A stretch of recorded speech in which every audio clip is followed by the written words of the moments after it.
Yeah, I'll react to that, sure. Okay, let's learn about Western Rome, guys. The erosion of Western Rome. History March. Awesome channel. Great maps. Original link to the video, top of the description, below that Discord. I see he's going to have a CuriosityStream ad. We will watch those like always, and make sure to use their slash, what is it, History March? Yeah, use their link, please, all right, for when we get there. Let's go. Learning caps on.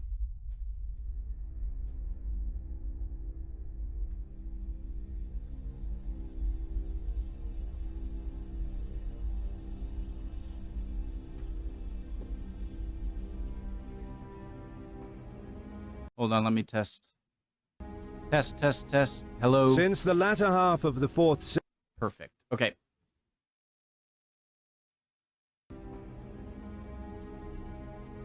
Since the latter half of the 4th century AD, the Roman Empire struggled to maintain cohesion. The period was marked by widespread social unrest, civil war, and the great migration of peoples from the far side of the Rhine and Danube rivers. Pushed west by nomads from the Asian steppe, countless Germanic war bands and tribes, each numbering 10 to 20,000 people, flooded across the border. Some sought refuge, others plunder. In the west, little could be done to stop the encroachment on Roman territory. The government was sapped by over a century of economic fragmentation that erased major political, cultural, and economic forces which held the empire together. This gradual process of poor economic policies in turn weakened the military, reducing the imperial army to a pale shadow of its former self. In addition, the crisis led to the harsh taxation of the poor, tying the populace to the lands of the wealthy. Such was the burden on the people that many found it better to rebel and become outlaws or sell themselves into enslavement. As a result, when the pressure along the border became too great, Rome lacked the resources to defeat its old enemies, leading to a complete collapse of the frontier system. The province of Britain was lost, most of Gaul was overrun, while new kingdoms in Hispania and northern Africa defied the empire. After decades of steady disintegration, Rome was on its last legs. Worse, on the heels of the Germanic tribes came the nomads from the east, threatening the empire with fire and sword. Huns. They were the Huns. Oh boy. This video is brought to you by our friends over at CuriosityStream. Use the As link. their longtime subscriber, I recommend their history documentaries, where you can find topics from ancient, medieval, and more modern times. But if you're interested in other topics, CuriosityStream is a streaming service that features thousands of some of the best, highest quality educational documentaries out there. One you should check out is the top science stories of 2020. From the race to find a cure for the global pandemic, to exploring our planetary neighbors and our own world. Stay in the know with the latest science stories that defined this tumultuous year. And as our viewer, you get exclusive free membership for the first 30 days. Visit curiositystream.com/historymarsh to get unlimited access to the world's top documentaries and non-fiction series, and use the code HISTORYMARSH when you sign up to get 30 days completely free. And by signing up on CuriosityStream, you'd also be supporting our channel.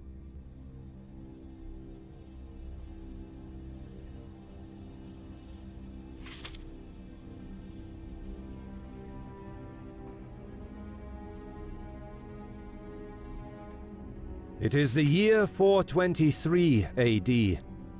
The Hunnic domain stretches from the river Rhine to the Pontic steppe. Over the years, these nomadic warriors left a trail of untold destruction that reduced countless cities and regions to ruins.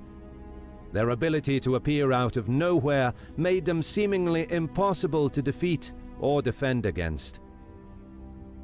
At this time, the Huns were ruled by Oktar in the west and Ruga in the east.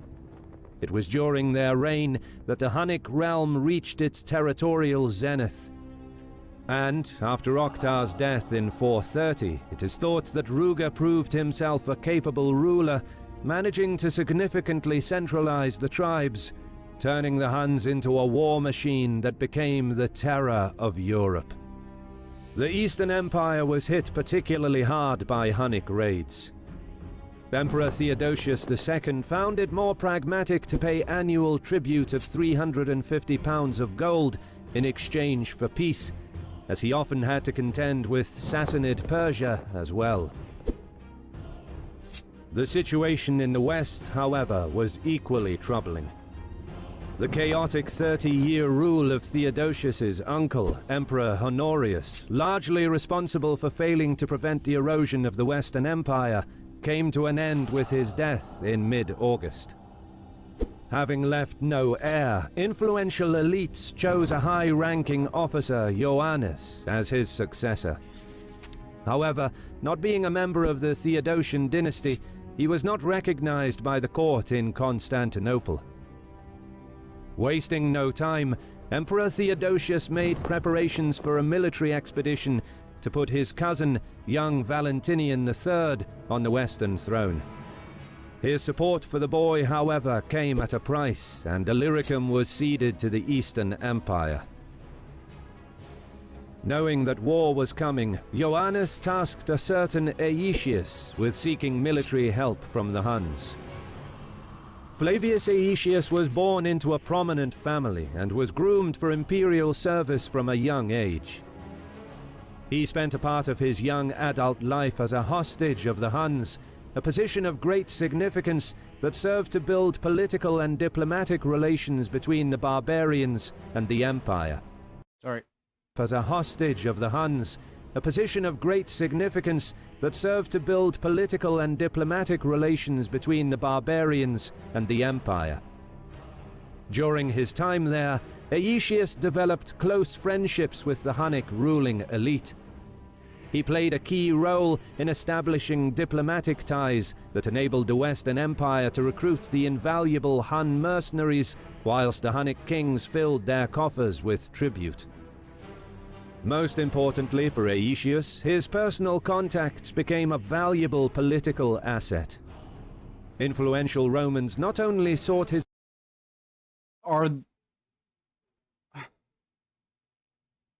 Never mind. advice on how to deal with the barbarians. I'm so stupid. I was going to ask something about the Mongols being connected to the Huns, but this is many centuries before the Mongols. So maybe the other way around? Never mind. But relied on him to provide barbarian troops when they needed to further their political careers. Likewise, Ioannis needed an army to hold on to the throne, and he enlisted the ambitious Aetius, who used his personal connections with the Hunnic court to bring back an army of horsemen. But he could not make it in time. After a hard-fought campaign and a fair dose of... Wait, so the Byzantines, the Eastern Roman Empire, was paying Ruga, the Huns, to stay out of their land while Ruga was giving troops to the Byzantines' enemy, which means he's in the perfect position, just getting stuff from both sides. time. After a hard-fought campaign and a fair dose of betrayal, the Eastern Roman army deposed Ioannis and installed Valentinian III on the throne in May 425. Aetius was now in an unusual position. By marching against the legitimate emperor of the Theodosian dynasty, he had committed treason, yet the wily general used the Hunnic army at his back as political leverage. The young emperor's formidable mother, Galla Placidia, who was the real power behind the throne during Valentinian's minority, quickly understood that Aetius could unseat her son, and thought it wise to not only forego all charges of treason, but handed him command over Gaul and paid for his Hunnic troops. Meanwhile, from the plains across the Danube, Ruga launched a campaign against the Eastern Empire on the pretext of going to war with the tribes, considered to be under his authority who have fled into Roman territory. Huh? How under an empire under the I'm actually following this quite well, and this is pretty confusing. I'm sort of proud of myself. Until this. Danube, Ruger launched a campaign against the Eastern Empire under pretext of going to war with the tribes considered to be under his authority who have fled into Roman territory. However, a few months into the campaign he died. Some say of the plague, others claim that he was struck by lightning. Whatever the case, such a capable leader would have been difficult to replace. Imagine, guys. So I remember hearing during the Mongol stuff, there was going to be a big war between Mongol tribes before the Mongol Empire was born, between Temujin's, the Genghis Khan, before he was Khan, his forces, and another Mongol tribe. And in the beginning, Temujin's side had like some shamans on the cliffs in the battlefield who started like drumming, and then a storm came in, and they saw that as like a sign, like the invaders, or sorry, the other side of Temujin that didn't have the shamans saw it as a sign of like the gods favoring them. Imagine the reaction, since like someone getting struck by lightning is so unlikely, but history is long, and maybe it did happen to like a general once just out of luck. Imagine like, okay, God did not like that guy. So just being like, everything's fine, and just like instantly like, and just kills the guy with a bolt of lightning. You must have felt like, okay, God did not like that guy. And Theodosius hoped that the barbarians would fade away now that they were without... You know what I mean? Like a lot of natural phenomena must have seemed so scary. I mean, it's scary now. Thunderstorms and tornadoes and whatever. But back then, when you don't really know what's causing it... Ruger to lead them. The barbarians would fade away now that they were without Ruger to lead them. Indeed, in the years after... Am I still in camera shot? There we go. His death, the reach of hoped that the barbarians would fade away now that they were without Ruger to lead them. Indeed, in the years after his death, the reach of the decentralized Hunnic domain slowly shrunk, as tribes to the east and northeast gradually slipped from their control. By the time his nephews Bleda and Attila inherited the throne, the core of the Hunnic realm was centered around Pannonia, with their sphere of influence primarily extending over the Germanic, Sarmatian and Slavic tribes in the more immediate vicinity, but they nevertheless continued to have a major impact on Roman politics. The two brothers proved equally capable to adapt to the ever-changing... I don't understand how, like, this geography. I always bring this up, like the bowl of Europe. You know, you have the Alps, and then the Alps kind of turn into these, what is it, Carpathian? I forget, into these mountains, and you can see it kind of curls. I think it curls around, I believe, modern-day Hungary, but there's a kind of valley, and you would think it would be so difficult for someone in that valley to defend from someone like the Romans, because the Romans are to their south and to their west, which would mean that they don't have to cross over the mountains. And it seems like if the Romans captured this area, it'd be very easily defended because of the mountains. And there must have been like a very powerful tribe there, but... The two brothers proved equally capable to adapt to the ever-changing, hectic world of the late Roman period.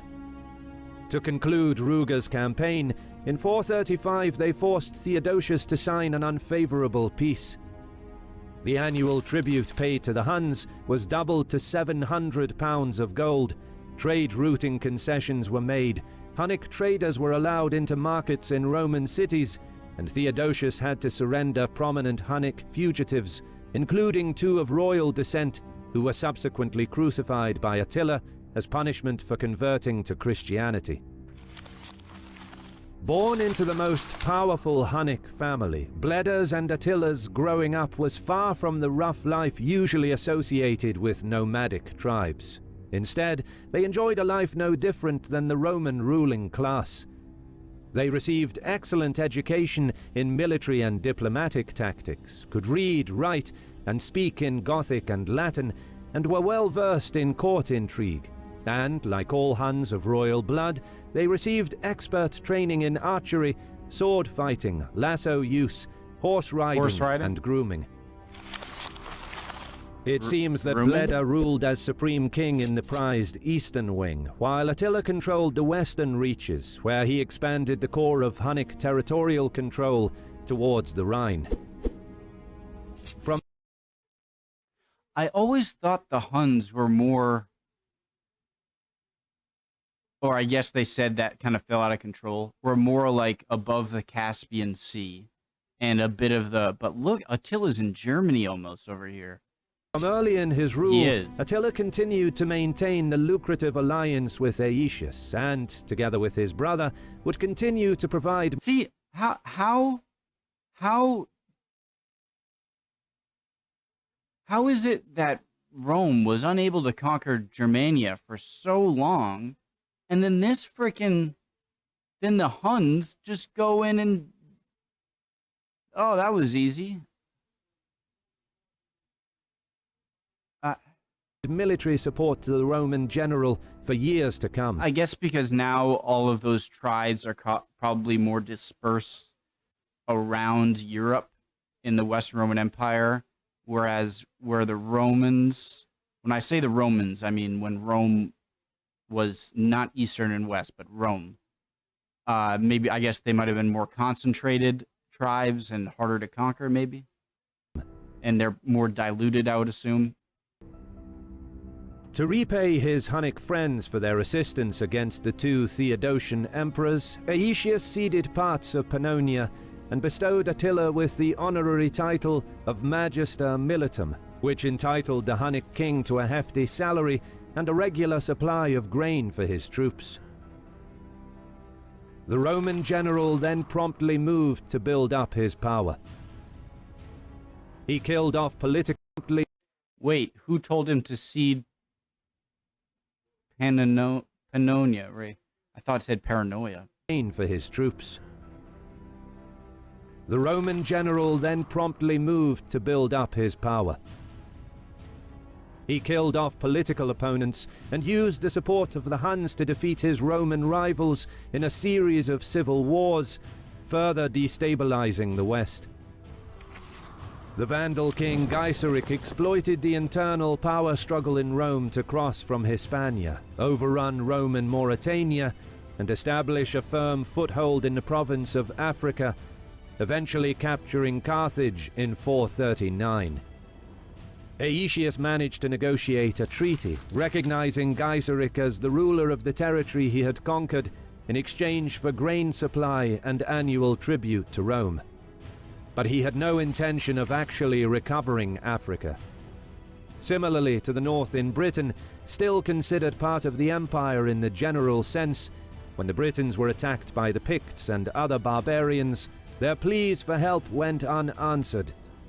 Who are the Picts? Crickets. Instead, Aetius made the preservation of Roman Gaul the keystone of his policy. Is that the Scots or Irish? Or? Aetius made the preservation of Roman Gaul the keystone of his policy. He drove back the Visigoths to their holdings in Aquitania, successfully stopping their expansion in a series of military engagements over... I'm starting to really like this guy. He's my favorite guy so far, for sure. He was sent away by someone, but when he was on his way, or to get Hun mercenaries, he was on his way back, but his guy was already defeated. He was in a bad situation, but he played his cards right, and he got a bunch of stuff out of it, so he wouldn't sack the newly appointed person in Ravenna with this mother here. And he got a bunch of gold and Gaul, and now he's pushing out people out of here. I really like this guy, Aetius. Over the years. In the north, he defeated a series of military engagements over the years.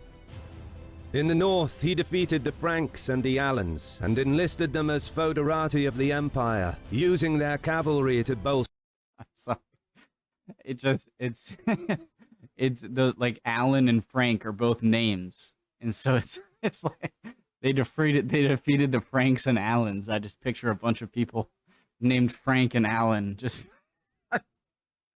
I'm sorry, that's immature and stupid. It made me laugh. The war against the Franks and the Allens, the war against the Toms and the sorry, not funny, and I'm stupid. I can laugh. To his forces. The Franks Rebels and in Allens. Rhaetia and Noricum were ruthlessly suppressed, and Roman rule was re-established on the Danube north of the Alps. Subsequently, he crushed a Burgundian army near the Middle Rhine and accepted peace. But just 1 year later, he broke the treaty and invited Attila's Huns to cross the border to finish off the Burgundians. Tens of thousands were killed, while Aetius forcibly resettled the survivors south a few years later, effectively breaking the power of the Burgundian kingdom. A major insurrection of the Bagudai rebels was suppressed in Armorica, a place where brigands, migrants who escaped the chaos in Britain, impoverished peasants, deserters, and runaway slaves all banded together in open resistance to the Roman proto-feudal exploitation. The ever-unstable region continued to be a problem, causing a constant manpower drain. To free up his troops... What river is this? Is it the Loire? The Loire Valley? Aetius resettled the Alans along the Loire Valley, tasking them with containing the Bagudai in the north and pressing the Visigoths in the south. By now, Aetius emerged as the most powerful man in the west. I like him. He treated Gaul as his personal fiefdom, defending it from internal and external threats at the expense of all other regions of the Western Empire. Realizing that Rome's resources were committed in Gaul, the Vandals went on the offensive. First, Gaiseric married his son Hunneric to the daughter of the Visigothic king. Not only could such an alliance overpower the Western Empire, but the grain supply and trade revenue from Africa were cut off. Aetius would no longer be able to pay his troops, which would leave the empire defenseless. Then, in 440, Gaiseric invaded Sicily. The captured Roman ports and vessels in Africa now served to transport Vandal troops to Italy. I know what I would do is this. Aetius doesn't have a 21st century map, bird's eye view video showing what's going on in the future, okay? I know that. But if he did, I would completely, if I was Aetius, leave Italy alone to its own defenses for now and focus on completely all of your forces conquering the Visigoths out of northern Iberian Peninsula, southwest France, just annihilating them because they're forming an alliance, and then they have to go across the sea. Sure, in the meantime, you might let them capture Sicily and southern Italy, and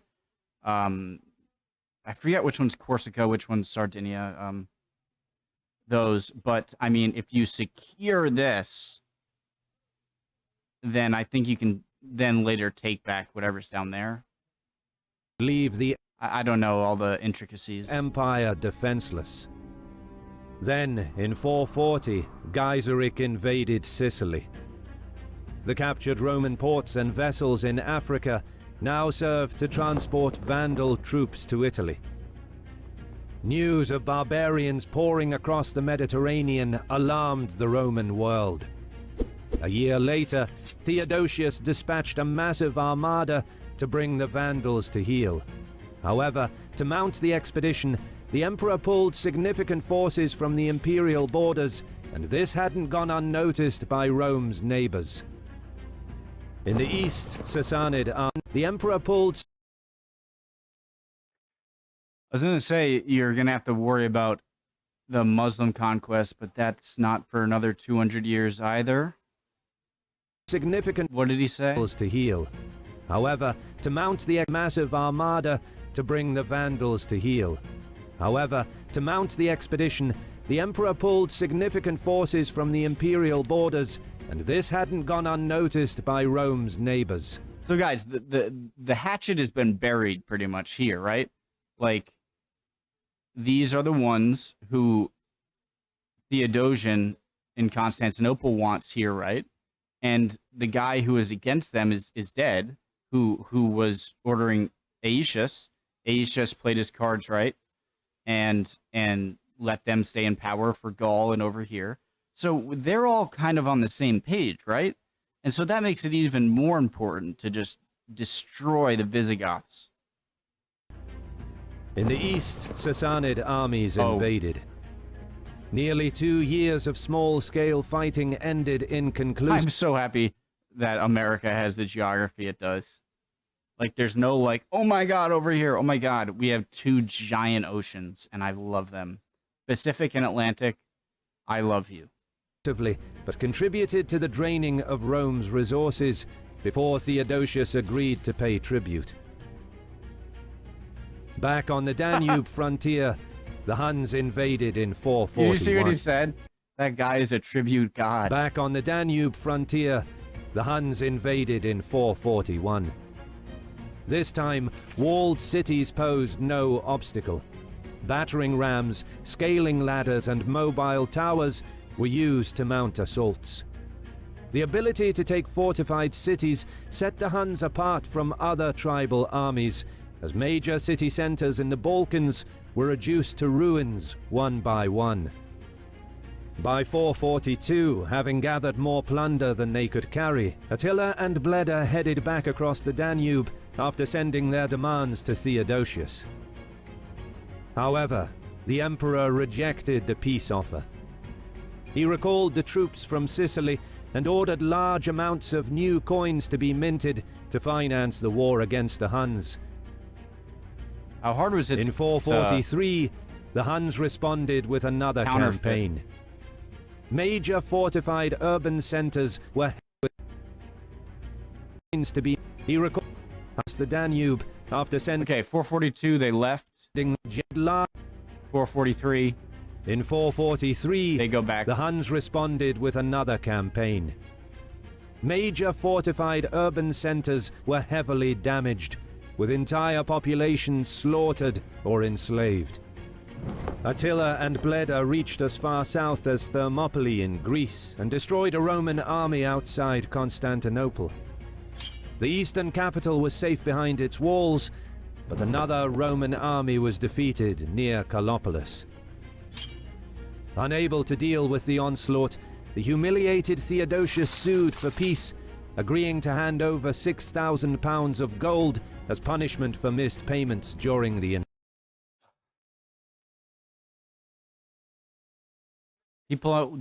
People get mad when I say that the Byzantine Empire is.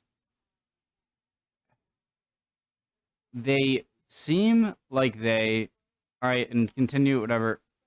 Like they're continuing what was left of Rome, and they're doing a good job of keeping it. And they send Belisarius to recapture. They get a lot of territory, but I don't know enough, and I'm just gonna make a bunch of people mad. But whatever. Invasion, and the annual tribute was tripled to 2,100 pounds in gold, with the ransom for every captured Roman soldier set at 12 solidi. As the Huns retreated back to their territory in 445, Bleda reportedly died, possibly a victim of assassination.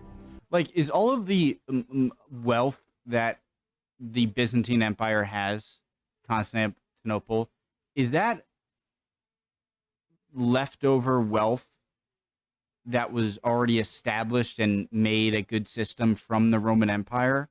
And so are they just surviving because of all of the money they had as the last bastion of Roman wealth? Because the Byzantines, they seem like they... I don't know enough about them to end it, but I'm giving you my thoughts now.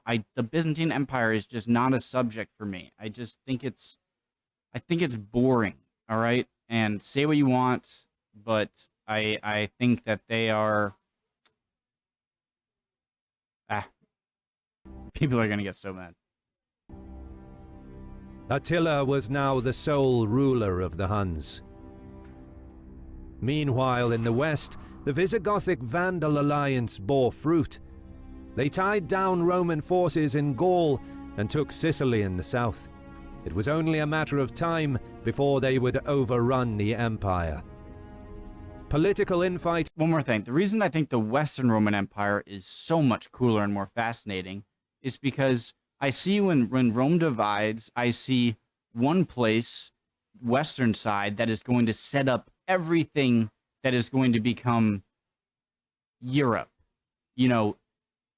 France and like all of this is the beginning of a giant new chapter for Europe, and it seems like the Byzantine Empire is the slow, dragged-on ending chapters of a book, whereas here it's more exciting and I can learn more things. Byzantine Empire just seems like they conquer a bit, and then just recede, pay. And I'm just kind of like done with it for now, and I want to focus more on the West. Fighting certainly didn't help Rome's cause. Valentinian had grown, but he was emperor in name only, with his power limited even within Italy itself. I talked too much. I gotta go back like 15 seconds. Run the empire. Political infighting certainly didn't help Rome's cause. Valentinian had grown, but he was emperor in name only, with his power limited even within Italy itself. Does Mom die? But what little influence he had, he used to prevent any help from going to Aetius in his fight against the barbarians, clearly resentful of the general's unlimited power. True to form, Aetius freely pulled the imperial strings.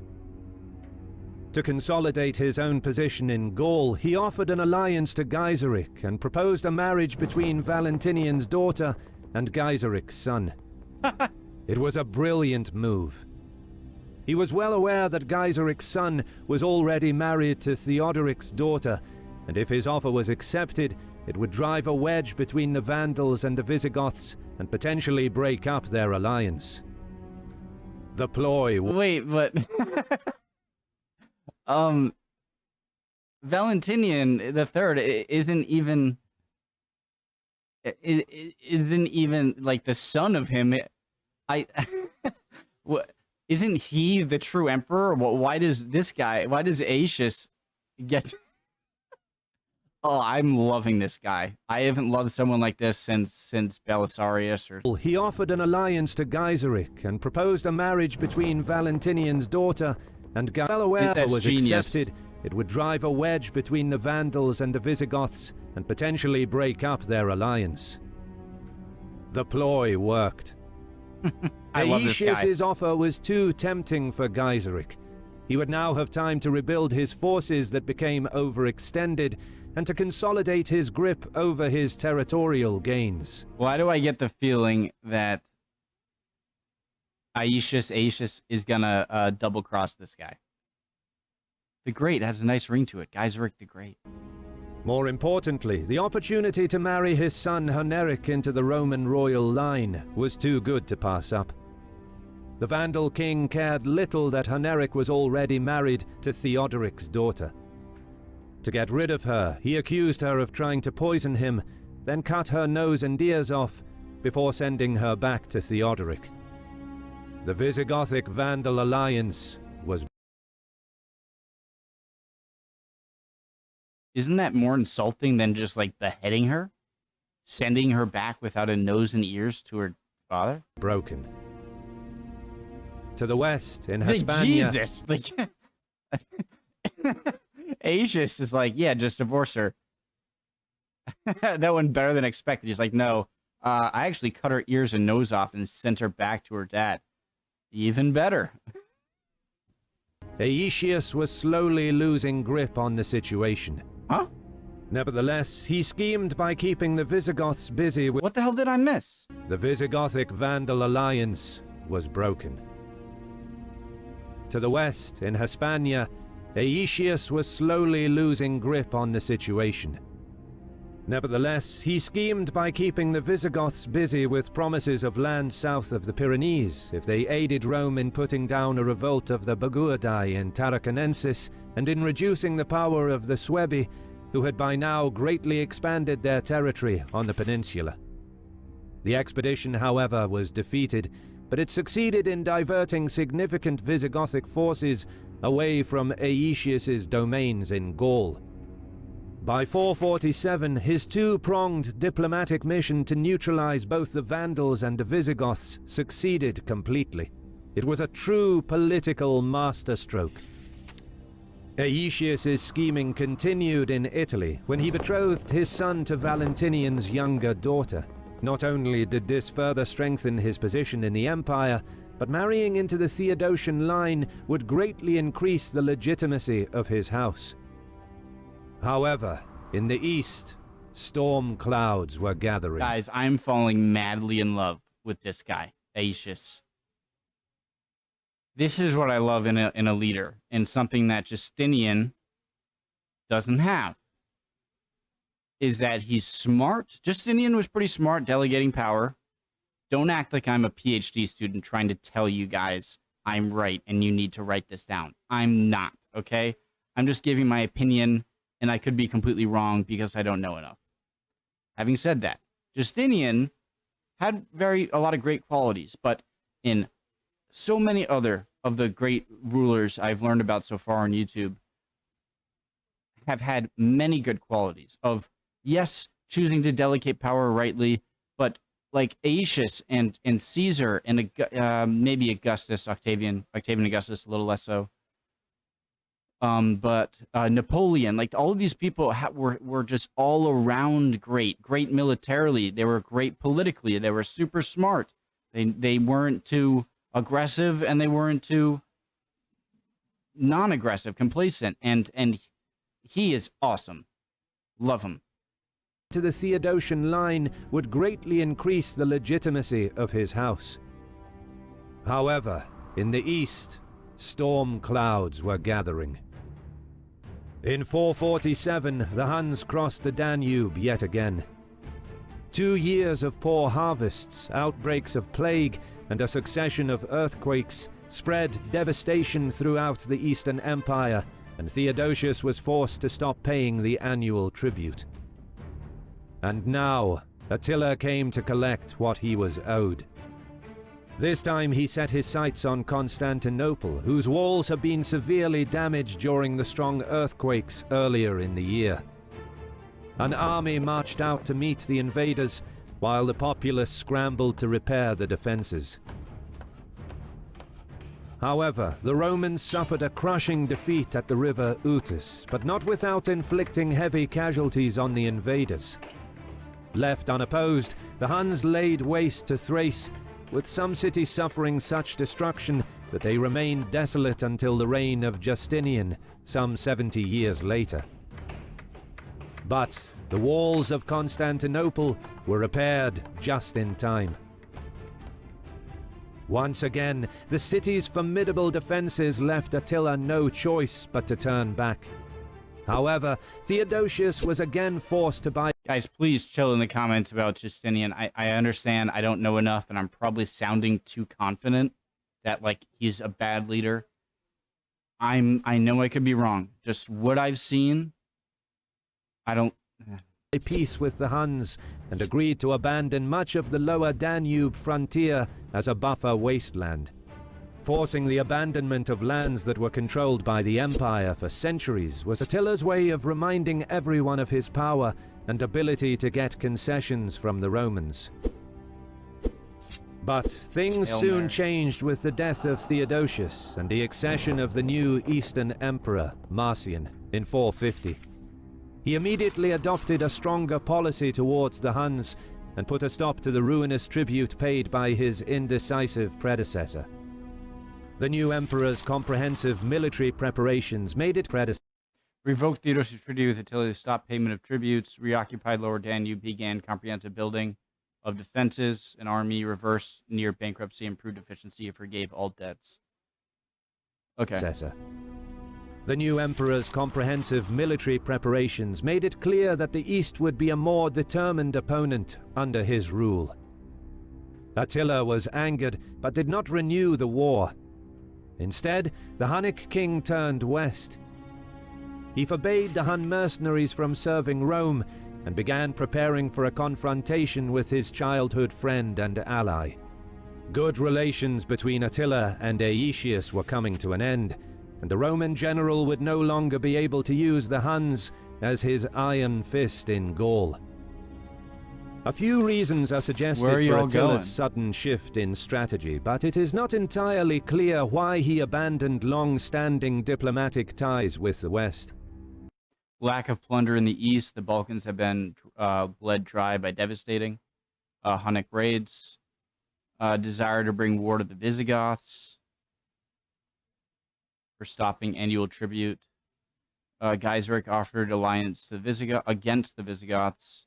Realized that the Hunnic power was waning. Wanted to replace one of the settled tribes within Roman territory, preferably the powerful Visigoths. Okay, changing targets. Whatever his reasons, a direct invasion of Rome risked alienating the barbarian allies that formed the bulk of his army. He needed a pretext for war, and he found two. One was the recent death of the Frankish king Claudio that left his sons fighting over the throne, splitting the kingdom in two, with one son seeking assistance from Aetius and the other from Attila. But the Frankish internal dispute was not reason enough for all-out war. The other was Justa Greta Honoria, Valentinian's ambitious sister. She schemed to assassinate the emperor and seize power, but the plot was uncovered, and she was forcibly married to a senator loyal to the emperor who could keep an eye on her. Faced with an unwanted marriage, she went as far as sending a letter and a ring to Attila, begging him to set her free. This may or may not have been a marriage proposal, but Attila chose to interpret it as such. He accepted and asked her for half of the Western Empire as dowry. Valentinian disputed the marriage proposal and refused Attila's demands. This was the pretext that the Hunnic king needed. The war had begun. Wow, Honoria. Credit goes to our awesome patrons who make videos. Awesome video, guys. I will be reacting to part 2 later today. See you guys next time. Hope you learned something or can teach me something. Go easy with me on Justinian. I'm talking over my knowledge level, which I shouldn't do. And I love that guy, Aetius. See you guys next time. Hope you're doing well. If not, chin up. Trust me, you'll be good soon. Emotions are fickle, my friend. Bye, guys.